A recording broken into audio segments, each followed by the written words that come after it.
ನಮಸ್ಕಾರ ಎಲ್ಲರಿಗೂ. ಬನ್ನಿ ಇವತ್ತಿನ ವಿಶೇಷ ಸುದ್ದಿಗಳನ್ನು ನೋಡೋಣ.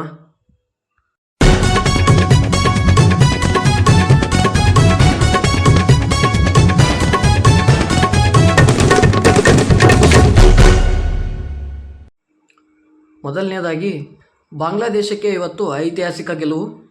ಬಾಂಗ್ಲಾದೇಶ ತಂಡ ಆಸ್ಟ್ರೇಲಿಯಾವನ್ನು ಡಾರ್ವಿನ್ ಟೆಸ್ಟ್ನಲ್ಲಿ 9 ವಿಕೆಟ್ಗಳಿಂದ ಸೋಲಿಸಿದೆ. ಆಸ್ಟ್ರೇಲಿಯಾ ನೆಲದಲ್ಲಿ ಬಾಂಗ್ಲಾದೇಶಕ್ಕೆ ಇದು ಮೊದಲ ಟೆಸ್ಟ್ ಗೆಲುವಾಗಿದೆ. ಹಸನ್ ಮಹಮೂದ್ 9 ವಿಕೆಟ್ ಪಡೆದು ಇವತ್ತು ಮಿಂಚಿದ್ದಾರೆ. ಈ ಗೆಲುವನ್ನು ಬಾಂಗ್ಲಾದೇಶನ ಕ್ರಿಕೆಟ್ನ ಐತಿಹಾಸಿಕ ಸಾಧನೆ ಎಂದು ಪರಿಗಣಿಸಲಾಗಿದೆ.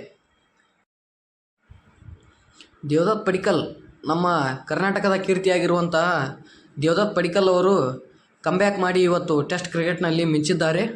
ಮತ್ತು ಶ್ರೀಲಂಕಾ ವಿರುದ್ಧದ ಗಾಲೆ ಟೆಸ್ಟ್ನಲ್ಲಿ ದೇವದತ್ ಪಡಿಕ್ಕಲ್ ಅವರು ತಮ್ಮ ಮೊದಲ ಟೆಸ್ಟ್ ಶತಕ ದಾಖಲಿಸಿದ್ದಾರೆ.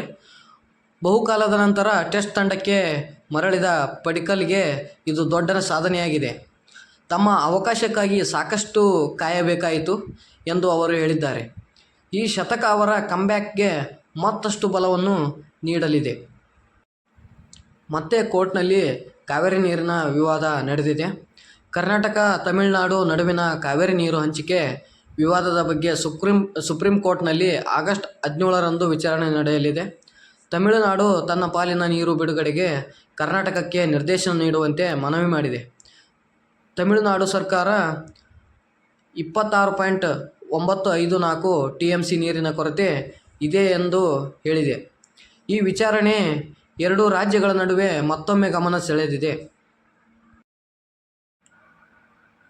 ಅಡುಗೆ ಅನಿಲ ಪೂರೈಕೆಗೆ ಕೇಂದ್ರದ ಹೊಸ ಕ್ರಮವನ್ನು ಮಾಡಿದೆ.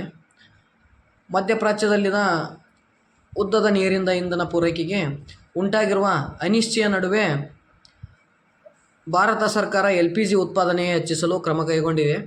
ಸರ್ಕಾರಿ ಮತ್ತು ಖಾಸಗಿ ರಿಫೈನರಿಗಳಿಗೆ ದಿನನಿತ್ಯದ ಉತ್ಪಾದನಾ ಗುರಿಗಳನ್ನು ನಿಗದಿಪಡಿಸಲಾಗಿದೆ.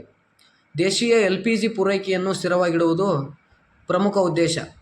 ಇಂಧನ ಭದ್ರತೆ ಹೆಚ್ಚಿಸಲು ಈ ಕ್ರಮ ಕೈಗೊಳ್ಳಲಾಗಿದೆ. ಇವಾಗಿರುತ್ತವೆ ಇವತ್ತಿನ ಸುದ್ದಿಗಳಾಗಿರುತ್ತವೆ. ನಾಳೆಯ ಸುದ್ದಿಗಳಿಗಾಗಿ ನಮ್ಮ ಚಾನಲ್ನ ಸಬ್ಸ್ಕ್ರೈಬ್ ಮಾಡಿಕೊಳ್ಳಿ.